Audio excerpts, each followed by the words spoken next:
All right, y'all, let's talk hip hop. First, start off with something. I woke up one morning and I started to write. Now knowing this would be my life, my wife, my companion, my Bread and my bubble. This rap game is a motherfucker, so I keep my business tight, or my rhymes even tighter. Moves like a speed of the Dodge, wipe up and they can snipe ya. Ain't no love in this business. These full of niggas wishing they could rip this.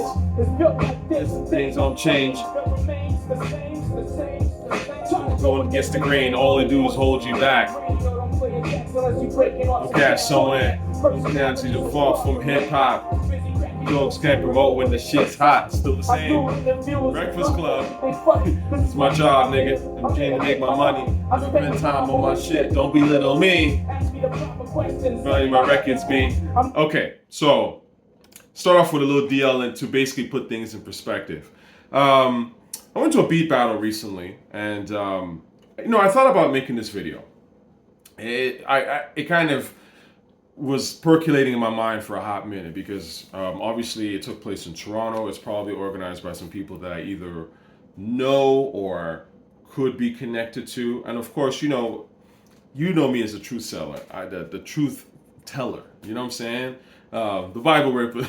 Shout out to Smooth Hustler. You know me as that guy, right? I keep it real, right?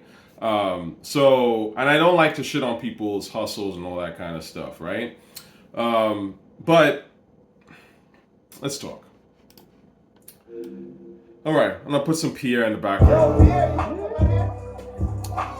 So I go to this beat battle, which I've honestly never heard of before. But I saw the ad on Facebook or something like that. It was being promoted. I seen Havoc. I saw AZ on the flyer. There was this beat battle was happening in Toronto. I was like, shit, I want to go to this, right? Because ultimately, and I took my notes here. Ultimately, I always tell you guys that it's about the production. So production is everything in rap. Not everything, but it's definitely a huge part of what makes rap dope, right? It starts with the production. Without production, you don't have MCs. You don't even have hip hop, at least on the major level, in my honest opinion, because it's the beats, it's how it got freaked that created this whole shit. So my point is that when I see a producer battle and I see Havoc, who's one of the greatest producers in rap history ever, and is definitely a huge inspiration on even me as a writer, who's writing film and shit. Not to talk about, I can imagine how he's inspired tons and tons of producers. But obviously I see Havoc's face and I'm like, oh, I gotta go to this. Havoc is one of the judges. This looks is gonna be really crazy. I see AZ, who I also really like. I like AZ's music. You've seen me talk about AZ, The Come Up, Rather Unique. I mean, these are songs that are some of my favorite songs ever. So the two of them, I was just like, oh, I gotta go to this. This is gonna be real dope, because if they're judging, that means that the beats, the people who are making these beats are gonna be sort of, at least, not that they'll have to make their stuff that sounds like Havoc. I'm not looking for a Havoc impersonator, but I am looking for hip hop producers, people who are going to be the next Havoc in their own way. Kind of like how Clamps Casino came out through Havoc. A lot of people might not know that, but it's very much in the spirit of a Havoc and Wu-Tang, but in a completely different direction. Do you know what I'm saying? And that's what I was looking for. So I'm like, who's going to be the next Clams? Who's going to be the next Pierre Bourne? And again, not that I would know for a fact that someone like that would be there, but I'm hoping that there is at least someone where they could be on that trajectory, and I would listen to their stuff in this battle. That was the hope. Now, when I got to the event and they're playing the beats and stuff, and again, I don't want to disrespect people who have taken the time to make their beats, because again, I'm not a producer. You can take what I'm saying with a grain of salt. Yo, Toch, you've never made a beat, so you can't talk. Yes, you're right on one aspect. On one hand, you're right. I can't really give an in-depth analysis of what it takes to make a beat, because I've never actually made a beat myself. So yes, you're welcome to check out if you so choose. But the other side of it is I'm a consumer of beats, and I've been a consumer of beats for decades, right? So consumers know when something is not up to par, especially if they consume it a lot. Doesn't mean that they have to actually be creators of it. I've always thought that argument was kind of a little weak. And obviously comes from a place of, jealousy. I don't know how to describe it, but a little bit of how dare you criticize me? It's like, yeah, I mean, I don't have to make a car to know that a car doesn't work. Do you know what I'm saying? Like, it's just like, I don't have to make beats to know that a certain rap record sucks. You know what I'm saying? Like, I don't know. You know, but again, to each his or her own. I say all that to say that I respect somebody that takes the time to craft something, even if I don't like it. But I will say this though, where obviously the criticism for me is going to fly is when I feel like the person or the people involved, when they're making their stuff, they haven't even, in my opinion, really bothered to make something that is original on any level, or even something that's even remotely dope. And that's where I get confused at. So I'm looking at my notes here. I didn't hear a single dope beat that entire time. And you gotta understand, there were 32 contestants, I think. And each of them had like 3 beats at least on minimum that they played. So that's close to 100 beats. And then of course, as the rounds progressed, you know, people continue to play beats. So you're talking about 100 plus beats. I never heard a single beat. And I say this again, respectfully to the people who participated. I'm not hating on their shine, on their grind and all that shit. They may have had better beats in the stash. I didn't hear them, okay? And the problem is this. I found that a lot of the beats were very samey. Well, actually not a lot of them, almost all of them were. They were, if they weren't stiff, you know, they were stiff. They all kind of sounded like these dated Timbaland impressions to me personally. They had this TikTok-y kind of fluffy vibe to them that I just wasn't really into. And ultimately, it was like all this like sort of like heavy, immediate bass, but again, there's no real swing. I didn't like the beats at all. I didn't even think most of them were even hip hop beats, to be honest with you. I thought some of them were veering on dubstep to a certain extent. So again, if I hear something that's different, even if like I don't think it's all the way polished, that's more interesting to me than just hearing some stuff that like is generic and cookie cutter, right? And isn't even that great in that respect, because then I'm just like, well, why am I here? Now, when I see something like this, I wonder to myself, well, because it's a worldwide beat battle, so, you know, to quote what they're saying, if it started out with, who knows, hundreds, thousands of beat submissions, and then it whittled down to this stuff, which I consider to be weak, does that mean that all the submissions were weak, and then it's just kind of continuing to be weak? Or was like some stuff that was dope filtered out? And you know what? I gotta be honest with you. I don't know a ton about these guys and the people who put it on or the event. So again, you can kind of say take what I'm saying with a grain of salt. But I did go on their YouTube and I kind of listened to a little bit of their older videos or some of their lives. And I have to say that there are some of those beats in those lives were better than anything I heard in the actual event. Some, like 1 or 2 of them. Again, not even those beats, none of them were incredible to me. So I don't know, there's probably some aspect of a bit of dopeness being filtered out. But frankly, it could also just be that people are just making weak shit, and that's just what it is. They're just getting a ton of weak shit, and then whatever is the least weak is kind of rising to the top, or whatever is weak but has some sort of name recognition or connection to somebody or whatever is also being planted. I don't know. Again, I have no knowledge of how they're actually running this thing, but I did think that the beats were surprisingly weak across the board for pretty much all the contestants. You know, for me now, what do I look for in a beat? You could say that to me, I think a great beat obviously has a vibe. You know, it has an intoxicating vibe, a haunting vibe. It just grabs you. You know what I'm saying? Like you listen to this beat, right? Like right away, you're just like transported into this like dark world almost, right? Medieval almost in a sense, right? And I think beats like this, they kind of almost tell a story, right? Like to me, when I hear this, I think of like a warrior almost in having a crisis of faith to a certain extent, you know, thinking about shit. You know what I'm saying? It at least creates a certain setting. And so that's why when Pop Smoke King comes on it with that warrior vibe, that warrior voice, right? It fits and it's dope and it's ill. You know what I'm saying? Because the vibe was already there. You know what I'm saying? The storytelling was already there. But without the storytelling, the beat doesn't work. And to me, that was the issue with so many of these beats. The storytelling was super off. There was no actual story to any of these beats. I didn't listen to it and it didn't conjure up any images in my mind. And well, that's how you make a weak ass beat.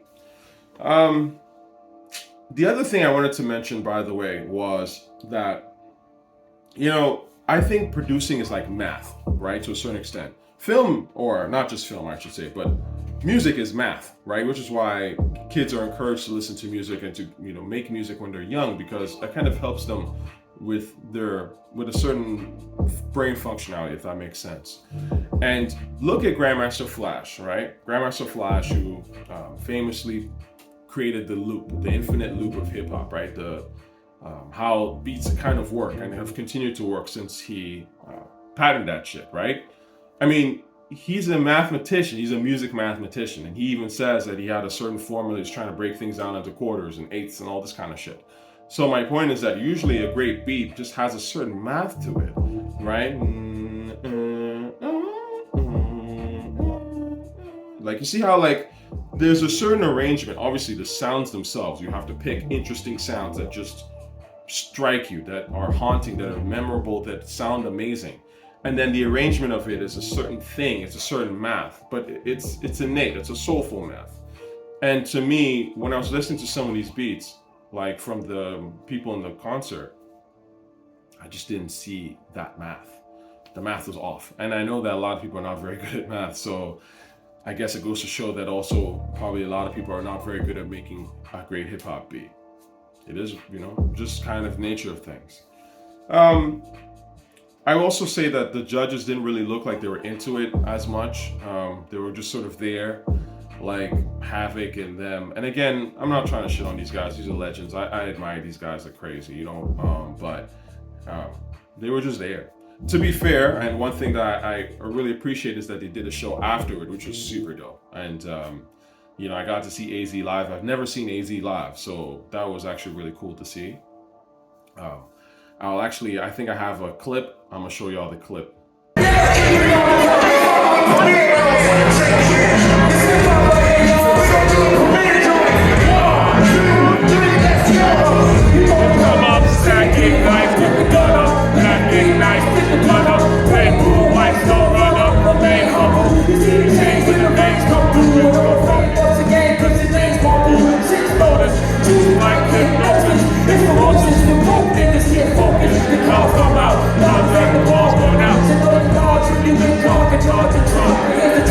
We'll be there.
Now, the other thing, lastly, that I wanted to mention is that, you know, this generation has got to figure out a way to me to really like make their stance. You know what I'm saying? Because ultimately, if you're a producer and you're not making that next thing, I mean, you're not really going to be remembered, and I think you're going to be at the whims of people who are older, like my age and older, who are going to dictate to you what you need to do and how to do it, and they'll use you and discard you when you're done.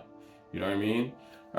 I was just disappointed, honestly. I just feel like at some point the real is going to have to resurface. You know what I'm saying? Like, a lot of the beats that I've heard, some of y'all have sent me, and I appreciate you doing that. Like I said, I always listen, even if I don't like it, I give you my opinion. I say, I don't like it for this and this and that. But a lot of the beats that people have submitted to me, just in my own personal email, were better than anything that I heard at the show. So that's wild to me. Like, you know what I mean? It makes me realize that there's a lot of this filtering out of the real, right? And then it starts to get into this fake shit, into the mediocre shit, right? And that's kind of depressing. Speaking of Havoc. Yeah, man. Anyway, I was going to say lastly that also Havoc, of course, performed. Havoc was dope. I liked Havoc as usual. I've seen Havoc live before. Actually, I've seen Mobb Deep live before. So it was a little surreal in a way to see Havoc there by himself. Well, he was there with Big Noyd. Shout out to Big Noyd. Big Noyd's a good, very cool cat. Big Noyd was there dancing and really, showing a good time. And I told Big Noyd, I actually had a chance to talk to him a little bit afterward. And he's a good brother, man. He seems like a good, genuine cat. So, and I like that he was dancing, having a good time. And again, it's like, yo, I've said this before, man, but like hip hop is dance music, not in the genre sense, but I'm saying like, Black folk, we like to dance, we like to move. Our music does stuff, it moves our spirit, right? So if you're making, hey yo, yo, and your shit don't make me move, that shit's probably not very good. I mean, QB and them, like Mobb Deep and them, were talking all that killer shit, that super dark music, and they were still like, you know what I mean? They were still having a good time. Like, that's kind of what it's supposed to be. So I'm always skeptical when I hear rap music that don't really have no swing to it. It's like, are you even into hip hop or are you into something else? Who is this for? Right? And we already know, I've mentioned who I think Griselda and them are for. Anyway. Lastly, there's an article that's kind of doing the rounds right now. Let me change the speed because, ooh, this is the shit. Okay, so there's an article doing the rounds right now about Hip Hop 50. I'm trying to remember the name of the article. It was on Defector, I believe. Let's look this up. 50 years later, is there anything left of hip hop? So I'll post this in the community section. I would like y'all to read it. I mean, look, listen. The writer is saying the same shit I've been saying for a long time. And I just literally made a video maybe 2 weeks ago talking about hip hop at 50 and how dead it is, unfortunately, right? And how hollowed out it is. And you could say I'm being cynical, sure.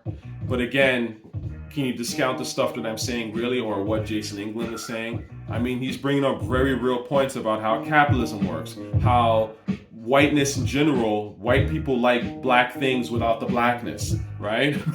I mean, this is stuff that we were saying this stuff. Obviously, people knew this shit 20, 30 years ago and have said this stuff, and people just went, oh, you're a hater, or they got kicked out the game, right? And we're really starting to see the obvious effects in rap. You know what I'm saying? There's so much stuff in here that I think is on point, honestly. So I recommend, if you get the chance, give it a read. But something's got to change, you know? And so it's just interesting that this article came out, and I think that's what inspired me to actually finally talk about this Battle of the Beatmakers thing, because it was disappointing, you know? And again, I'm not really trying to knock on the people that organized it necessarily, because it's hard to organize things in general, right? I always will respect somebody who takes the time out of their life to organize a whole battle and a whole thing for a group of people. Like they're better than me. I don't have the time for that shit. I mean, I have my own thing to do. So I respect that, okay? But at the same time, if you're gonna organize some kind of battle, like ideally or hopefully quality is gonna come out of it, right?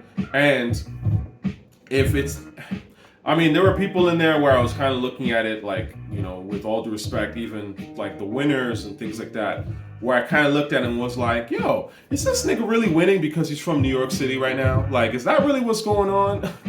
Does he already know Havoc and AZ? You know what I'm saying? And they're looking at him because he got the Averex USA on. Those who know what I'm talking about, okay? And again, it's not that I want to hate on a dude's come up or any of that shit, but you gotta wonder sometimes with some of these artists who get in a position and they almost feel like they get planted and then they win and you're like, was that person really better than the rest of these people? I don't really think so.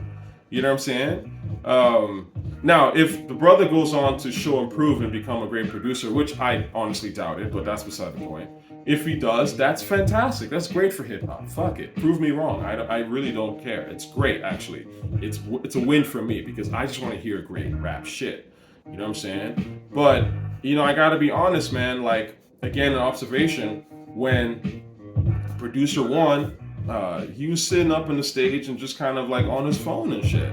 And Havoc and AZ were performing, and the crowd's going nuts and we're having a great time. And I'm just sitting there going like, man, if AZ and Hav are performing and I'm there on stage with them, I'm gonna be going nuts because I love their shit. I grew up on their shit. They're the people that inspire me to do stuff. So again, I ask myself, the new generation and some of the new generation getting looks, do they even like hip hop? Do they even grow up really on this shit? Do they actually love this shit, or are they just there for because that's just the thing to do? It's like, well, self-promotion, right? It's the thing. It's like if you want to sort of promote yourself, then you just make a beat or you get involved in rap, right? And I don't blame them because rap went from being sort of a cultural art form of sorts to being corporate self-promotion. So obviously the listeners themselves are taking on the identities of the corporations by doing the same type of shit. So that's what I'm saying. Like, it's not even so much that I'm hating on the niggas. Like, I see it coming a mile away, right? It's decades of this shit. So, long story short, man, I think hip hop needs a big fix in the mainstream, in the underground, especially in the underground. You know, I've said this for years. To me, the underground fell off maybe 10, 20 years ago. And we've started to see it, man. I mean, again, people were rating the Griselda, who to me are some of the worst rappers I've ever heard in my life. And putting that on a pedestal, and I'm thinking to myself, damn, this shit really is dead, right? We had Action Bronson, who was a white Ghostface impersonator, and people actually thought that shit was ill. and then Griselda came through, also doing like Westside Gun, doing a shitty Ghostface impression. And I was going like, oh my god. And people think like some people are trying to tell me that I don't know hip hop if I don't like this bullshit. I mean, it just needs new ideas, man. It like the people in the underground have to get rebellious again, right? Because what I see everywhere, mainstream and underground, is pandering, honestly. That's really what I see. I see people who are afraid to be themselves, who are scared of being themselves, and who like to pander. And obviously, I'm not that kind of person. I'll take my shots, you know what I'm saying? And of course, when I speak my mind, I expect to get hate. It is what it is. People will always hate on the person that's doing something unique and interesting because they themselves are self-conscious about, well, why isn't this person pandering? I'm pandering. I ain't got to pander, man. I got actual talent. You know what I'm saying? And frankly, I think that those who, keep it real, eventually they're gonna get hurt. It might just take a long, long time. And I get it. The social media algorithms, as I've said before, aren't helping you. They're not geared towards finding the next new real creative shit. They're actually very much geared, especially TikTok, on following trends. Oh, the trending audio, here's what I do to follow that trend, right? So it's tough. But if you're real, I think, and you're really talented and you put in your work, eventually I think the real will always shine. You know what I mean? So that's it for now.